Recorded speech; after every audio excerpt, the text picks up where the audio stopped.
Le nouveau Premier ministre était l'invité du 20h de TF1 vendredi et a accordé sa première interview depuis sa nomination à Matignon. Voici ce qu'il faut retenir. Le nouveau Premier ministre Michel Barnier, qui doit réussir à convaincre l'Assemblée nationale, où aucun bloc ne dispose de la majorité absolue, a vanté vendredi sur TF1 sa capacité à négocier et à mettre des gens ensemble pour justifier sa nomination à Matignon. Lors de sa première interview en tant que chef du gouvernement, l'ancien ministre de droite a assuré qu'il respectait les électeurs du Rassemblement national même s'ils n'avaient rien en commun avec le parti d'extrême droite. Je n'ai rien de commun ou pas grand-chose de commun avec les thèses ou les idéologies du Rassemblement national. Mais je respecte les 11 millions de Français qui ont voté pour lui, a-t-il indiqué. Nouveau gouvernement.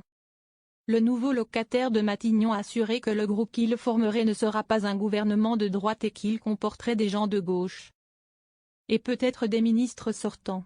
Je ne m'interdis pas de réunir autour de la table des hommes et des femmes de tous les partis politiques. Il y a des bonnes idées partout, le sectarisme est une preuve de faiblesse, il faut ouvrir la porte à tous ceux qui le voudront.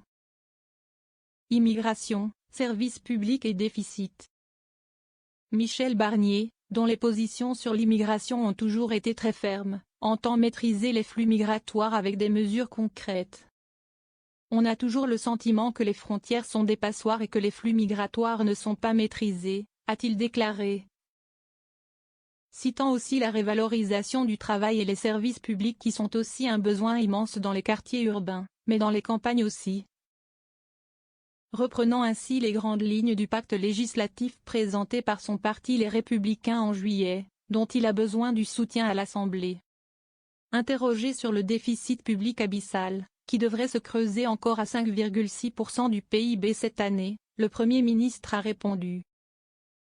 Face à cette urgence, je ne m'interdis pas une plus grande justice fiscale, sans pour autant préciser s'il taxerait davantage les plus riches.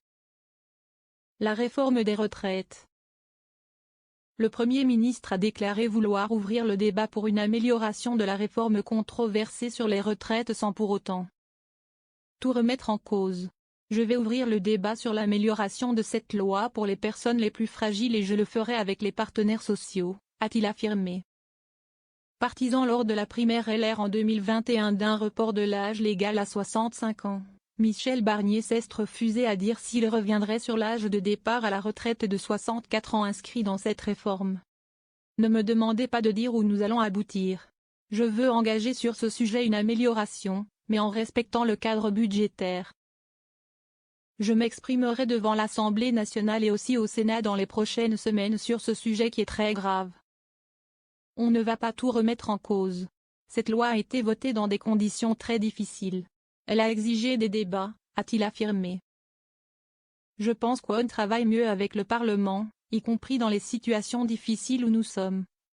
Qu'on doit respecter et prendre en compte les partenaires sociaux, les syndicats. Notre pays a besoin de syndicats forts. J'ai connu des cohabitations difficiles. Après 7 ans d'hyperprésidence, ponctuée par la défaite de son parti aux législatives en juillet, Emmanuel Macron a promis de se tenir plus en retrait et de ne plus superviser la politique gouvernementale.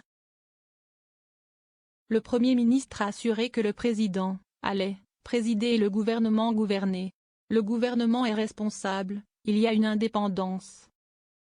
Le gouvernement gouvernera et je le ferai en bonne intelligence avec le président de la République naturellement, a-t-il déclaré, promettant de nouvelles méthodes.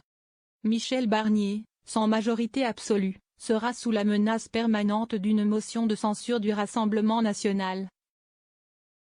Loin des périodes de cohabitation sous la Ve République.